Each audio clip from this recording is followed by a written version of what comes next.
बिस्मिल्लाहिर्रहमानिर्रहीम, अस्सलामुअलैकुम। मैं हूं करामत मुग़ल और मेरे साथ हैं सईद बलोच साहब, सीनियर जर्नलिस्ट हैं, सुप्रीम कोर्ट कवर करते हैं। सईद बलोच साहब, पीटीए के ख़िलाफ़ इदारे तो एक्टिव थे, इलेक्शन कमीशन देख लें, कोर्ट्स देख लें, हर तरफ से ऐसे हो रहा था। अचानक वकला तंजीमें एक्टिवेट कर दी जाती हैं। आज सुप्रीम कोर्ट बार एसोसिएशन और पाकिस्तान बार कौंसिल ने प्रेस कॉन्फ्रेंस की और ऐसे ही लगा कि जैसे वकला तंजीमें, अदलिया और इस्टेब्लिशमेंट एक सफ़े पर हैं। क्या ऐसे ही है? बहुत शुक्रिया करामत मुग़ल साहब, आपकी बात बिल्कुल दुरुस्त है। रजीम चेंज के बाद से आप पाकिस्तान के सियासी हालात देख लें। मुल्क की सबसे बड़ी सियासी जमात को जिस तरीके से रियासती फस्तायत का जुल्म जबर का निशाना बनाया गया, उससे पीछे आप अगर चले जाएं, जब रजीम चेंज हुई थी अदम एतमाद के ज़रिए इमरान खान साहब उस वक्त कहते रहे कि एक साजिश के तहत उनको ओहदे से हटाया जा रहा है। वो साजिश अब पूरी कौम के सामने वो पटारी खुल चुकी है। तमाम उसमें कौन कौन से नाग उसके अंदर शामिल थे वो सारे कौम के सामने आ चुके हैं। और उस वक्त भी आप देखें, पाकिस्तान बार कौंसिल और सुप्रीम कोर्ट बार एसोसिएशन ये पीडीएम हुकूमत की सहूलतकार बनी रही। पीटीआई के ख़िलाफ़ जितनी भी फस्तायत होती रही ये उस पर ख़ामोश रहे, वकला तंजीमें ख़ामोश रहीं। फिर आप देखें कि गुज़श्ता साल जब 9 मई के वाक़यात हुए ख़ास तौर पे, और उससे पीछे भी अगर हम चले जाएँ, गुज़श्ता साल मार्च के आगाज़ में 8 मार्च को इमरान खान के घर पर हमला किया गया, ये लोग खामोश रहे। इमरान खान पर कातलाना हमला हुआ, ये लोग खामोश रहे। इमरान खान के ख़िलाफ़ क्वेटा में एक वकील के कत्ल की एक झूठी FIR दर्ज की गई। इसी पाकिस्तान बार कौंसिल ने, जिन्होंने आज ये काजी साहब के साथ खड़े हैं और इस अदालती फ़ैसले के साथ खड़े हैं, इन्होंने ही इमरान खान के ख़िलाफ़ उस कातलाना हमले और जो कत्ल की FIR थी जिसमें इमरान खान को नामज़द किया गया, इन्होंने उस FIR की भी हिमायत की थी। जी, इन्होंने उसकी भी हिमायत की। और दूसरी जानिब आप देखें कि जब 9 मई के वाक़यात हुए, उसके बाद PTI की सियासी जमात के साथ, उसके रहनुमाओं के साथ, कारकुनों के साथ और ख़ास तौर पर ख़वातीन कारकुनों के साथ जिस तरह का सलूक रखा गया, रवा रखा गया, उनको झूठे मुकदमात बनाए गए। इमरान खान के ख़िलाफ़ 200 से ज़ायद मुकदमात बने, ये लोग उस पर भी खामोश रहे। और इन्होंने भरपूर तरीके से इस तमाम तर फस्तायत में सहूलतकार का किरदार अदा किया। और उसकी वजह ये थी कि PDM के हुकूमत में मुस्लिम लीग नून के जो रहनुमा थे, सेनेटर आज़म नज़ीर तारड़, उसका पाकिस्तान बार और सुप्रीम कोर्ट बार में आसमा जहांगीर ग्रुप के ऊपर बड़ा गहरा होल्ड था। सही। और इसी वजह से ये सारा कुछ हमें इस मुल्क के अंदर होता हुआ नज़र आया और ये तमाम जो वकला थे ये उसके ऊपर खामोश रहे। और आप देखें कि जहाँ पर PDM को कहीं कोई अदालत से किसी किस्म का कोई डज तो नहीं कहनी चाहिए, ना उनको कोई ऐसा नुकसान हुआ है, लेकिन जहाँ पर भी कोई ऐसा फ़ैसला आया जिससे मुमकिन तौर पे PDM के लिए कोई मुश्किल हो सकती थी, ये पाकिस्तान बार और सुप्रीम कोर्ट बार वाले उस फैसले के ख़िलाफ़ खड़े हुए।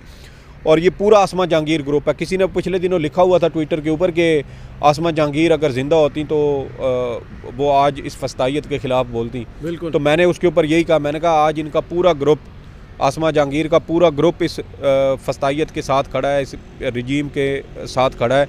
तो अगर ये ज़िंदा होती ना, तो मेरे ख्याल में ये भी इस वक्त कोई ना कोई ऐसा जवाज़ या बहाना तलाश कर रही होती कि इन्होंने इस सारे किरदार के, इस रजीम के साथ कैसे खड़ा होना है जो PTI को टारगेट कर रही है। क्योंकि अगर आपकी लेगेसी आपके पीछे गलत साइड पे खड़ी है तो इसका मतलब ये है, तो फिर आप भी तारीख़ में गलत साइड पर खड़ी थी, लेकिन उस वक्त शायद लोगों को अंदाज़ा नहीं था, अब अंदाज़ा हो रहा है। और आज सुप्रीम कोर्ट में ही पाकिस्तान बार कौंसिल के vice chairman, supreme court bar के साबिक सदर, मौजूदा सदर और chairman executive committee Pakistan bar council, ये 4 लोग थे जिन्होंने प्रेस कॉन्फ्रेंस की। और इस प्रेस कॉन्फ्रेंस में भी 3-4 मुख्तलिफ चीज़ें हैं। एक तो ये कि PTI के ख़िलाफ़ आम इंतखाबात के हवाले से वकला तंजीमें, ये दोनों तंजीमें, अदलिया यानी सुप्रीम कोर्ट और साथ इस्टेब्लिशमेंट, ये एक ही पेज पर खड़े नज़र आते हैं। मतीउल्लाह जान साहब ने ये सवाल भी किया। अच्छा, क्या जवाब मिला? जवाब उनके पास कोई नहीं था कि इस वक्त है या नहीं है। उन्होंने 2-3 बार सवाल दोहराया लेकिन वो जवाब नहीं दे सके। और फिर उसका जवाब उन्होंने क्या दिया, उन्होंने कहा कि इस्टेब्लिशमेंट तो हर दौर में असरअंदाज होती रही है, 2018 में भी हुई, 2013 में भी हुई, 1971 में भी हुई। तो कहने का मकसद ये है कि अगर माजी में होती रही है तो क्या फिर अब भी इसके किरदार को तस्लीम किया जाना चाहिए था। सवाल तो इनसे ये था कि क्या अब हो रही है या नहीं हो रही। और इसके ऊपर ये जवाब देने को तैयार नहीं थे। और आप अब भी देखें तो इनके ये अगर सुप्रीम कोर्ट के फ़ैसले के साथ खड़े हैं, जैसा कि इन्होंने कहा, तो इसका मतलब ये है कि पाकिस्तान बार और सुप्रीम कोर्ट बार भी ये समझती हैं कि पीटीआई के ख़िलाफ़ ना तो लेवल प्लेइंग फील्ड ना मिलने वाला इल्ज़ाम पीटीआई का दुरुस्त है, वो भी गलत है। पीटीआई के जो उम्मीदवार कारकुनान पकड़ने का, तजवीज़ कुनंदा तायद कुनंदा के पकड़ धकड़ का, गिरफ्तारियों का मामला, ये भी झूठ पर मबनी है। और कोई जो रियासती जबर है या फस्तायत है वो पीटीआई या उसके रहनुमाओं के ख़िलाफ़ तारी नहीं है। इमरान खान के साथ जितने भी उसके ख़िलाफ़ मुकदमात हैं ये सारे आइनी और कानूनी तौर पर दुरुस्त है।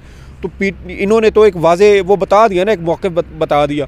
और दूसरा ये इस पूरी जो इस वक्त सारी ये चीज़ें चल रही हैं ये उसके साथ खड़े हुए हैं, काजी साहब के उस फैसले की हिमायत कर रहे हैं जिसके बारे में इंसानी हकूक़ कमीशन वाले चीख उठे हैं।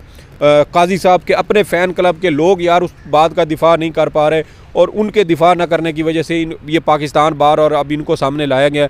पिछले दिनों जब काजी साहब लेवल प्लेइंग फील्ड वाला केस और इस तरह के मुकदमात चल रहे थे और काजी साहब का फ़ैन क्लब उनके ऊपर तनकीद कर रहा था हल्की फुल्की, तो उस वक्त लाहौर से कुछ सहाफ़ी जो है वो काजी साहब की हिमायत में सामने आ गए, उनकी जानब से ट्वीटें की गई साबिक चीफ जस्टिस सैयारे के ज़रिए। जी। और देखें कि उसके बाद जब वो भी नाकाम हो गए, मौजूदा अब ये जब फैसला हफ्ते को आया बल्ले के इंतखाबी निशान वाला, तो इनके काजी साहब के बहुत करीब समझे जाने वाले लोग उन्होंने भी हाथ खड़े कर दिए कि भाई बस इस फैसले का हम दिफा नहीं कर सकते। तो वहाँ पर स्पेस क्रिएट हो गई कि काजी साहब की कोई हिमायत में कोई नहीं आ रहा, सामने बोल नहीं रहा, उनका दिफा नहीं कर रहा, सिवाय उन नून लीग के कट्टर नून लीगी अक्लबंद जिनको ना कोई नई इन्फॉर्मेशन उनके जहन में जा सकती है, ना वहाँ से कोई जहालत बाहर निकल सकती है। वो लॉक हैं और वो लॉक स्टेट में ही जो है वो ज़िंदगी गुजार रहे हैं। तो ये यहाँ पे फिर ये जब स्पेस बन गई, काजी साहब का दिफा करने वाला कोई नहीं था, तो फिर आज ये पाकिस्तान बार और सुप्रीम कोर्ट बार को लॉन्च। सर असर कोई नहीं है, लेकिन मुझे जो नज़र आ रहा है वो ये है कि आज़ादी इज़हार राय के हवाले से कोई सख्त फ़ैसले किए जा चुके हैं और अब उनके ऊपर अमल दरामद होना है। ये मुमकिन तौर जी मुमकिन तौर पे सोशल मीडिया पर काजी साहब के ख़िलाफ़ तनकीद कर, मैं उनको गाली देने वाली बात नहीं कर रहा, हमने आज तक काजी साहब को गाली नहीं दी, लेकिन हमने सुना है कि शायद मेरा भी नाम उस लिस्ट में शामिल था जो FIA को मुमकिन तौर पे वीडियोस किसके साथ करूंगा यार, तो आप उधर ही आ जाइए कीजिएगा मेरे पास नहीं कुछ होता यार, ठीक है। तो मैं ये कह रहा हूँ कि हमारे खिलाफ भी ये जो है वो इदारों को कहा गया कि आप इनके खिलाफ जो है वो मवाद इकट्ठा करें और ये इतलात हमें कुछ मिली हैं। तो ये देखें कि जो लोग किसी जज को गाली देते हैं वो तो काबिल मजम्मत है। तो ये सहाफ़ी जो फैसलों पर तनकीद तो हमारा आइन कहता है, कानून इजाज़त देता है। ये जो सहाफ़ी तनकीद करते हैं काजी साहब के ऊपर या उनके कंडक्ट के ऊपर या उनके फ़ैसलों के ऊपर, उनको किस बुनियाद पर जो है वो कहा जाता है कि इनके FIA इनकी तहकीकात करे। और शुरू में पता चला कि कोई काजी भी आने लगा।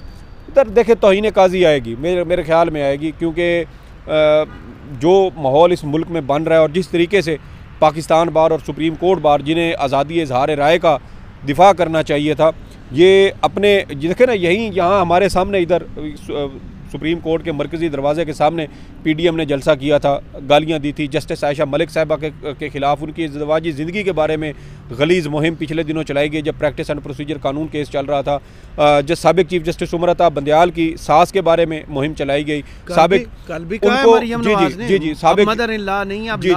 जी।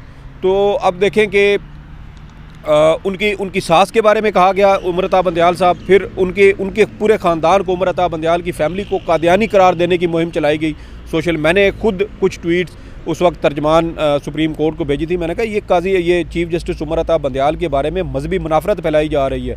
ये अभी नून लीग ने जो ट्वीट की है वो आपने देखी है, जो वीडियो इमरान खान के जी ये इनका वतीरा है। और अब देखें कि इसके अलावा जस्टिस कामरान हयात जब उन्होंने इलेक्शन कमीशन का बल्ले वाला फ़ैसला मुअत्तल किया, उनके खिलाफ कैंपेन शुरू कर दी गई। फिर आप देखें कि chief justice Peshawar high court justice Mohammad Ibrahim sahab जब उन्होंने उनके खिलाफ पिछले दिनों मुनज़्ज़म मुहिम चलाई गई, उनके खिलाफ उनको धमकियां दी गई। एमल वली ने उनको धमकियां दी और कहा कि आपने रिटायर हो जाना है कुछ महीनों के बाद और फिर आप पाकिस्तान में नहीं रह सकेंगे। तो ये सारा कुछ तो ये करते रहे हैं। फिर justice Ijazul Hasan, justice Mazahir Naqvi, justice Munib Akhtar, क्या इन सब के खिलाफ ये मुनज़्ज़म मुहिम नहीं चली? अब तो सुना ECL में नाम ही डाला सर। अभी ये पिछले दिनों जब ये साइफर ट्रायल 11 जनवरी तक रोका था इस्लामाबाद हाई कोर्ट ने, तो जस्टिस मियां गुल हसन औरंगज़ेब के खिलाफ क्या क्या मुहिम नहीं चलाई गई और कहा गया कि इनके जो हैं वो रिश्तेदार कौन कौन है जो PTI के साथ हैं, इनकी उमर अयूब साहब के साथ रिश्तेदारी है। तो क्या इल्ज़ामात रही? कहाँ ये सोई हुई थी सत्तू पी के पाकिस्तान बार और सुप्रीम कोर्ट बार। सिर्फ ये बता रहे हैं कि ये एक मुंतखब, एक सिलेक्टिव माइंडसेट के साथ खड़े हुए हैं। जब उस माइंडसेट के लोगों को टारगेट किया जाएगा, जब उस मखसूस सियासी बयानियों को डैमेज होने लगेगा वो अदालती फ़ैसलों की वजह से, हालांकि वो अपनी मौत आप मर रहा है वो उनका बयानिया, लेकिन ये बता रहे हैं कि हमने एक लाइन लगा दी और हम इस लाइन के इस तरफ खड़े हैं। हम फस्तायत के साथ हैं, हम जुल्म और जबर के साथ हैं, हम मुल्क की सबसे बड़ी सियासी जमात पर पाबंदी के साथ हैं, हम साबिक वज़ीर आज़म के ख़िलाफ़ एक कत्ल के इल्ज़ाम में उनके ख़िलाफ़ मुकदमे के हक़ में हम साथ खड़े हुए हैं। तो ये पाकिस्तान बार, सुप्रीम कोर्ट बार जो हैं ये तो अब खुल के सामने आ गए, ये तो पार्टी बन चुके हैं और ये अदलिया के साथ, इस्टेब्लिशमेंट के साथ मिल के मुल्क की सबसे बड़ी सियासी जमात, जिसको हक़ होना चाहिए था कि उसके लोग जो है वो आम इंतखाबात में हिस्सा लेते। सुप्रीम कोर्ट आम इंतखाबात के बाद भी इस केस को समाअत के लिए मुकर्रर कर सकती थी। एक सियासी जमात को उसमें इंतखाबी अमल का हिस्सा बनने दिया जाता, उनके करोड़ों वोटर और सपोर्टर हैं वो इस इंतखाबी अमल का हिस्सा बनते, लेकिन नहीं, ये इन बुनियादी हक़ छीना गया। ये सबसे बड़ी सियासी जमात को कार्नर करने की कोशिश की गई और ये जो पाकिस्तान बार और सुप्रीम कोर्ट बार वाले हैं ये उसका जो है वो हिस्सा रहे हैं। और वजह सिर्फ ये थी कि आज़म नज़ीर तारड़ और एहसन भून साहब जो हैं वो पाकिस्तान बार काउंसिल के मेंबर हैं, उनका इन्फ्लुएंस है और वो इस इन्फ्लुएंस को इस्तेमाल किया जाता है।